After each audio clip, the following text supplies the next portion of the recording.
দীর্ঘ ৩৫ বছর পর আমাদের বাংলাদেশে পুরুষ প্রধানমন্ত্রী হলেন জনাব তারেক রহমান। ধন্যবাদ তারেক রহমান আপনাকে। জনাব তারেক রহমান, আমরা আশা করি আপনার বাবা যেমন মানুষের প্রতি নিবেদিত প্রাণ ছিলেন, আপনিও আপনার বাবার মতোই নিবেদিত প্রাণ থাকবেন। জনাব তারেক রহমান, আমরা আশা করি আপনার মা যেমন মানুষের প্রতি নিবেদিত প্রাণ ছিলেন, আপনিও আপনার মায়ের মতোই নিবেদিত প্রাণ থাকবেন। জনাব তারেক রহমান, আমি আপনার দলের একজন নগণ্য কর্মী। আপনার দলকে আমি প্রচণ্ড ভালোবাসি। আমার নেই কোনো পদ পদবি, নেই কোনো আমার বড় ধরনের ব্যবসা। আমি গার্মেন্টসে কর্ম করে জীবিকা নির্ধারণ করে থাকি। আপনার দলকে আমি প্রচণ্ড ভালোবাসি সেদিন থেকে, যেদিন আপনার মাকে এক কাপড়ে ফ্যাসিস্ট হাসিনা ঘর থেকে বের করে দিয়েছিল।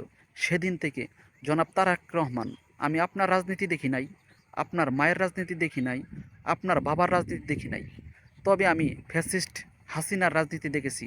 জনাব তারেক রহমান, আমি একজন নগণ্য কর্মী হয়ে আপনার কাছে আবদার রাখি, আপনি পরিচ্ছন্ন রাজনীতি করবেন। জয় হোক মানবতার।